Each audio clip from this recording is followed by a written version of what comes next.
¿Cómo se convierten los seres humanos en lo que son? ¿Y qué son? Esa es mi pregunta. Sigmund Freud hacía preguntas una y otra vez y halló respuestas que nunca otro hombre había encontrado. Sus respuestas afectaron nuestra vida del modo más profundo y personal. Con razón o sin ella, Freud cambió para siempre su imagen.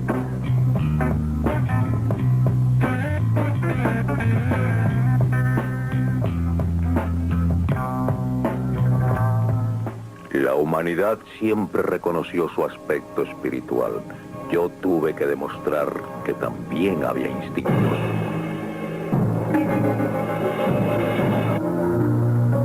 Contra la creencia del siglo XIX de que el hombre gozaba de una omnipotencia parecida a la de Dios, Freud sostuvo la realidad de la naturaleza humana y ya el mundo nunca volvió a ser como antes.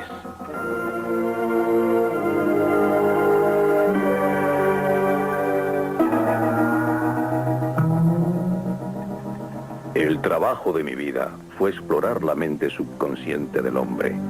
Ese revuelto mar interno de recuerdos ocultos, fuerzas primitivas y deseos en los cuales no se puede pensar.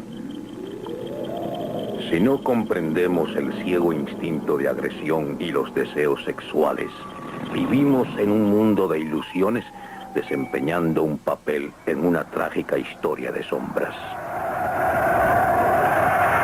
El estudio de la mente subconsciente trajo a la luz hasta el último elemento humano en nuestra naturaleza.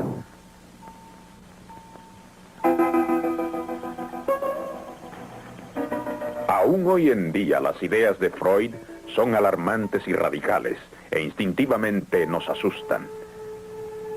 Freud, la oculta naturaleza del hombre.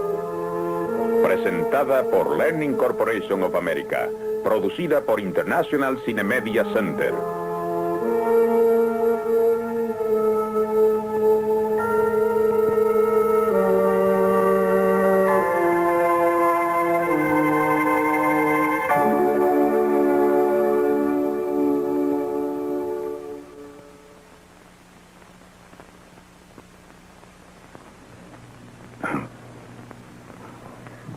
Si ustedes, señoras y señores, están ahí esperando escuchar algo sensacional o hasta procaz, pueden estar seguros de que perderán el tiempo. Me han llamado lascivo, charlatán y cosas peores, porque muchas personas le tienen miedo a mis ideas.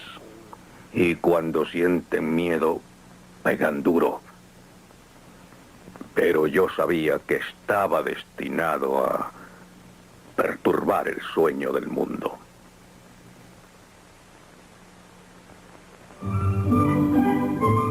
¿Cómo era ese mundo cuyo sueño perturbó Freud? En los 50 años que precedieron a la Primera Guerra Mundial, el hombre estaba convencido de que se acercaba a su perfección final. En la nueva era de la ciencia apenas tenía dudas. Fue Sigmund Freud quien perturbó ese satisfecho optimismo. En Viena, la ciudad donde nació Freud, reinaba tanta satisfacción propia como en cualquier otra de Europa. Él pertenecía a una familia judía de la clase media. Hasta aproximarse a los 40 años llevó una vida bastante convencional. Como médico, se dedicó al estudio del sistema nervioso y se convirtió en la mayor autoridad europea en parálisis infantil. Fue un científico para quien el cuerpo era una máquina. Mi generación de médicos se educó para considerar solo los factores anatómicos, físicos y químicos de las enfermedades. Para el factor psicológico había solo indiferencia o apatía. Debido a esa apatía, los métodos para tratar las enfermedades mentales eran crueles.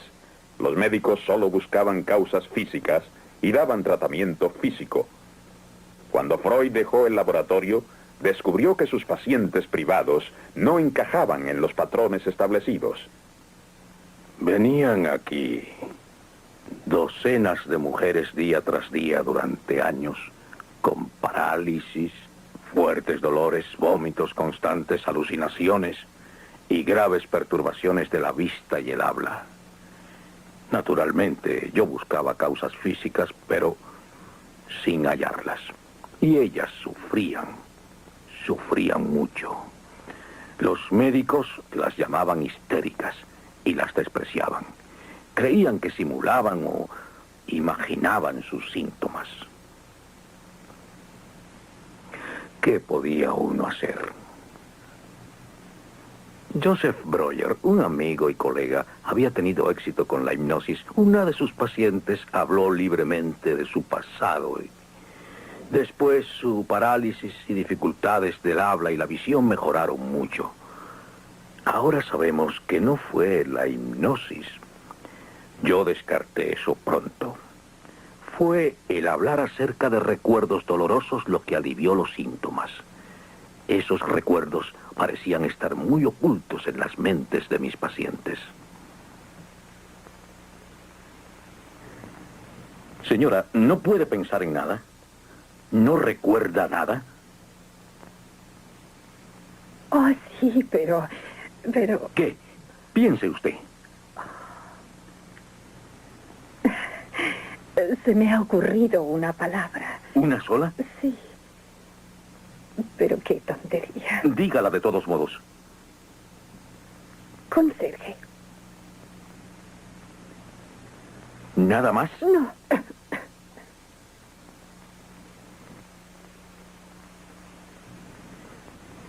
Camisón. Otra.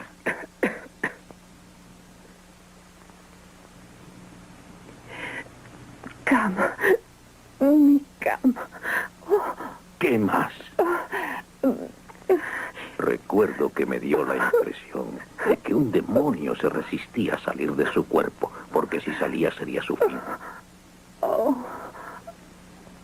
Ciudad. Ciudad. ¿Qué más? Diga. Diga. Un carromato.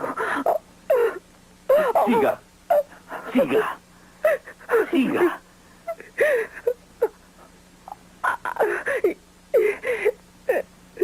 ¿Qué?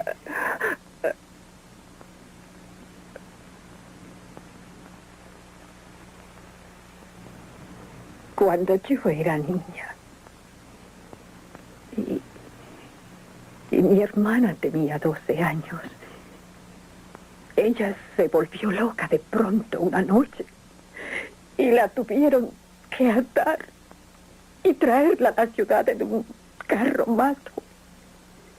Y fue el conserje quien la amarró y la trajo a la clínica. Pero yo presentí que había algo más oculto en esa historia y seguí tratando de obligarla a hablar para descubrir los recuerdos que realmente la perturbaban. Señora, esto ha sido demasiado fácil. Estoy convencido de que eso es solo parte de la historia. Diga otra palabra. Secreto. ¿Tenía un secreto con su hermana? Yo dormía con ella. Siga. Hombre. Sí. Desnudo. ¿Quién era ese hombre que iba allí de noche desnudo? ¿Era un pariente? Sí, él era... ¿Era su...?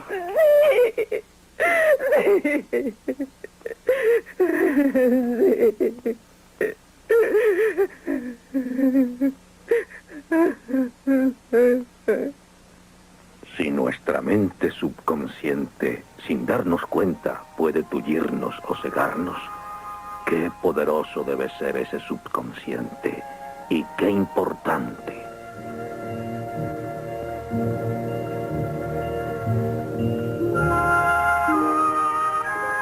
Y Freud empezó su viaje para explorar la mente subconsciente, la mente que el hombre no conocía.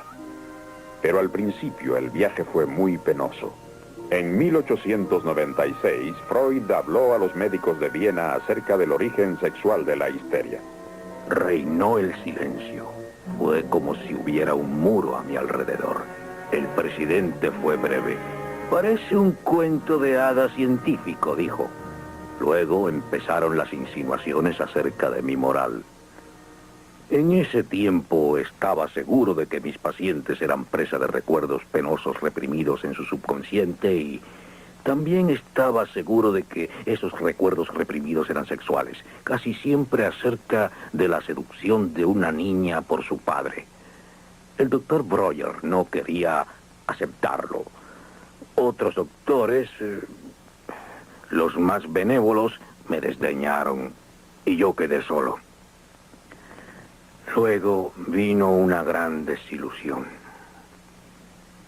Después de meses y meses de entrevistas, comprendí gradualmente que las historias de mis pacientes acerca de las seducciones eran casi siempre un invento. Eran fantasías solamente. Eso destruyó mis atrevidas teorías. Pero hay cierto patrón en la locura. La mente siempre tiene un propósito. Buscando esos propósitos, Freud miró dentro de su propio subconsciente. En esa época le temía la muerte, a los viajes y a veces hasta a cruzar la calle. Era víctima de las mismas fuerzas neuróticas que sus pacientes. Eso le dio base para sus estudios. Sin embargo, se había dejado engañar por falsas historias de seducción infantil. ¿Debía abandonar sus estudios? Ese fue un momento decisivo en su vida y en su carrera. Aún se hizo otra pregunta más profunda.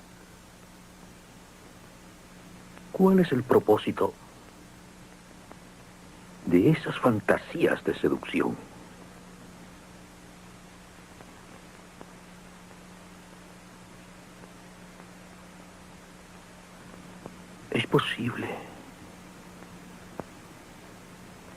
Es posible que las mismas fantasías sean importantes. Era posible que las fantasías también significaran algo. Es extraño, pero a pesar de mis dificultades, yo tenía un sentimiento de victoria y no de derrota. Las fantasías son como sueños, y pronto descubrí que yo podía aprender mucho de los sueños de mis pacientes. Resolví explorar los sueños científicamente. Ustedes saben que los sueños siempre han sido parte importante del arte, la religión y la mitología. Pero la gente se indignó cuando demostré que estos eran también parte de la realidad de nuestro propio yo, una parte muy importante, porque los sueños no tratan de trivialidades. No dejamos que nada trivial perturbe nuestro sueño. Mis estudios de los sueños tardaron 5 años, y muchos de los sueños que estudié fueron los míos.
Eso fue algo que soñé cuando tenía 7 u 8 años.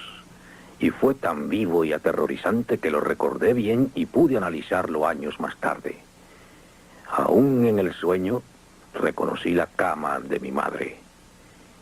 Pero esos pájaros, ¿qué eran? ¿Qué significaban? Recordé que días antes de haber soñado eso, había visto una Biblia ilustrada y vi dioses egipcios con cabezas de pájaros celebrando ritos funerales. Supe que la que iba en la litera era mi madre, porque mi terror lo causó el miedo de que ella hubiera muerto. El significado era claro, ¿no creen? El sencillo temor a la muerte de ella. Pero eso era solo lo que llamé el sentido manifiesto del sueño, el superficial. Aún en los sueños están nuestros sensores tratando de disfrazar el significado verdadero de ese sueño. Al profundizar, descubrí que la figura de la litera era el recuerdo de mi abuelo moribundo. ¿Mi abuelo? Tal vez yo había puesto a mi padre en esa litera fúnebre. Y los pájaros significaban otra cosa. Unos días antes de soñar eso, estuve jugando con Philip, un chico vecino. Él hablaba de contactos sexuales y usó una palabra vulgar que yo no conocía. Fue Vögel en alemán, y procedía directamente de la palabra alemana que significa pájaro, Vogel. Descubrí el significado prohibido de mi sueño, el verdadero significado, el que pretendían ocultar mis sensores mentales aún durmiendo. La ansiedad que estaba disfrazada era sexual.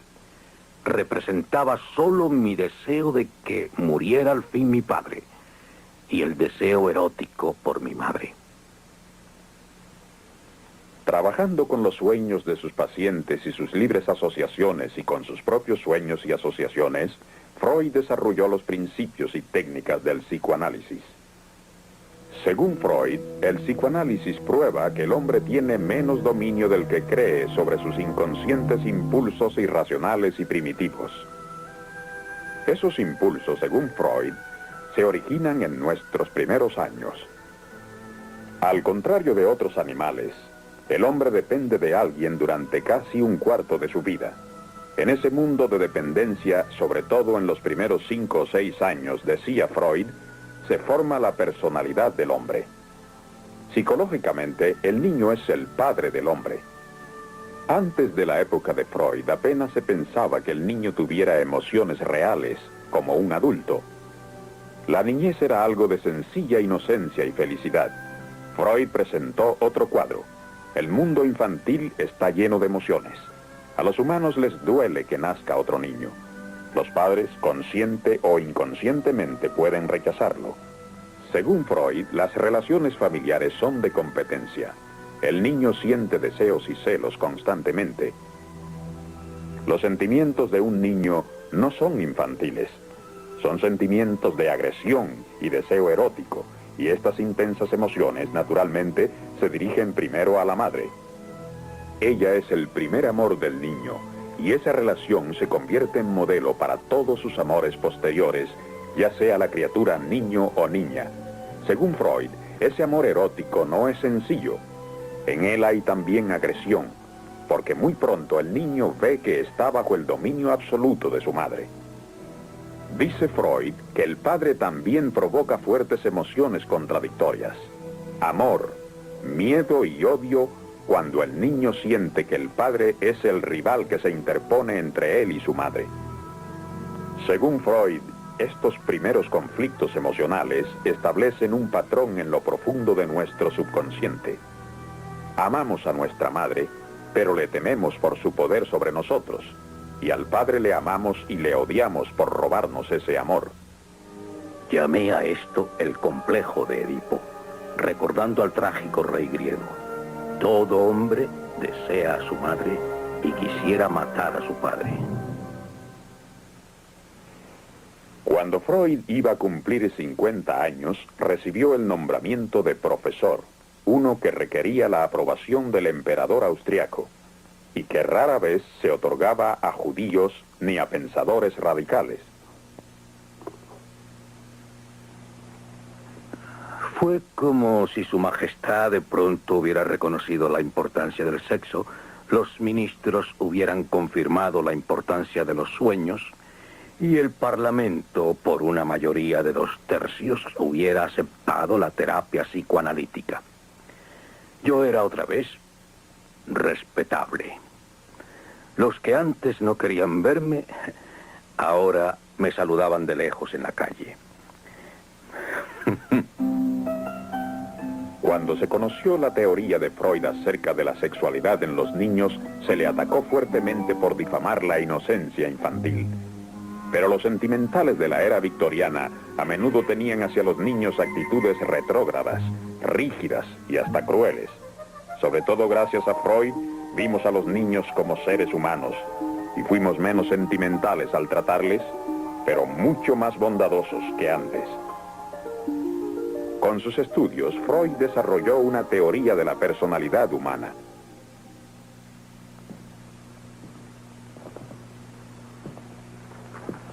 Esto fue lo que descubrí. Hay el yo que creemos ser, el yo que trata de entenderse con el mundo exterior de la realidad. A ese yo lo llamo el ego. Pero el ego nunca es el amo de nuestro yo, porque constantemente nos persiguen poderosas fuerzas inconscientes interiores. Antes de que el ego se desarrolle, existe el id. Id. Id es todo lo primitivo e infantil que hay dentro de nosotros. Id es el ciego instinto del deseo sexual y la agresión. Al id se opone otra fuerza más. Es lo que llamo el superego. El superego es estricto, nos castiga, nos reprime. Es herencia de la reprensión de nuestros padres y las restricciones que nos impone la sociedad en que nos criamos. Yo descubrí que existen 3 elementos distintos en nuestra personalidad. El ego, que se desempeña en el mundo de la realidad, pero que está constantemente afectado por las exigencias del id y el superego. ¿Qué quieres decir con que no estás seguro, David?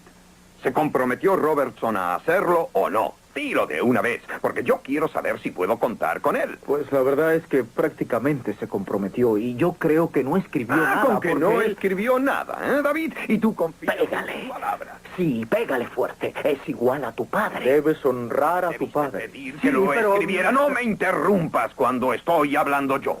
Tu padre es bueno, De aquí David. Todos nada lo vale dicen. si no se hace por eso. Honra a tu padre. Honra a tu padre. Tendrás que volver a Honra a verle tu y padre. decirle que lo ponga Le por odio, escrito. le odio. Honra a tu padre. Y yo también. Honra a tu padre, David, o te va a pesar. Y no podemos Un día me robó a mi madre. Se fue lejos, solo con ella, de vacaciones. Le odio. Le tengo que matar.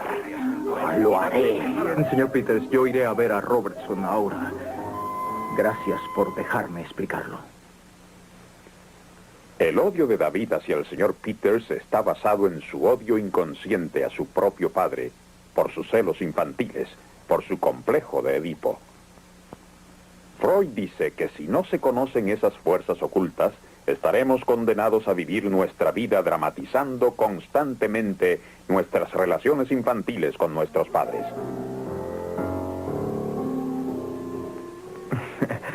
Celebro que estemos solos. ¿En un restaurante? Solo me refiero a que cada vez que te visito está allí tu compañera. ¿No sale ya nunca? Sí, a veces. Es lindo tu vestido, Peggy. Gracias, David. Yo deseo más, más. Sí, deseo. David, los caballeros no miran así a una chica. Tú sabes que no, ¿eh? Honra a tu madre. Honra a tu madre. ¿Quieres comer algo? No, gracias. Yo he comido ya. Yo deseo. Sí, David, mi vida. Ven, reclínate sobre mi pecho. Yo deseo.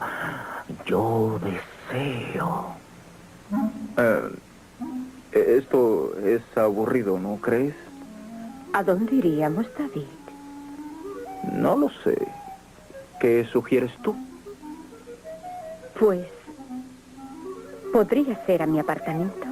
Yo deseo, sí, yo deseo, sí, deseo. Honra a tu madre, honra a tu madre. David, ¿qué haces con tu hermana ahí en el sótano?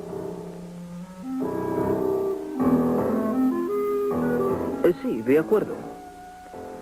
Pero ¿estás segura de que tu compañera ha salido? Oh, sí.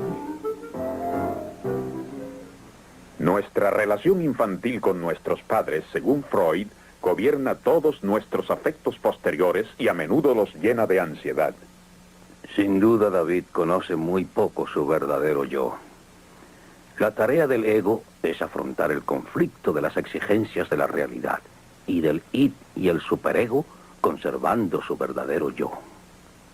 La lucha entre el id y el superego puede ayudarnos a desarrollarnos y a progresar como individuos, pero solo si reconocemos esa lucha y la comprendemos. Si no logramos comprender esos salvajes demonios que viven en nosotros, seremos esclavos de nuestros impulsos y emociones inconscientes y víctimas de nuestro pasado. Nuestra vida de adulto está profundamente influenciada por las emociones primitivas de nuestros primeros años. Esta idea revolucionaria en los tiempos de Freud es básica para que el hombre se comprenda a sí mismo y comprenda su civilización. El conocimiento de esas poderosas fuerzas de nuestro subconsciente puede asustarnos, pero también puede libertarnos. Porque así al menos comprendemos el origen de nuestros actos irracionales. Al descubrir esos orígenes, Freud no se volvió cínico con relación al hombre. Hizo del hombre algo comprensible, sin hacerle despreciable.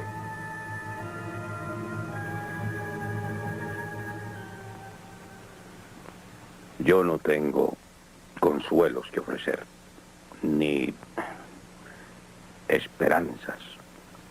Les ofrezco solo una libertad limitada, verse libres de la ilusión y de la infantil esclavitud con el pasado. Les ofrezco algo que es muy difícil de conseguir, que puedan comprenderse de modo real siempre y proteger su yo individual también de las salvajes fuerzas interiores y de las de su sociedad.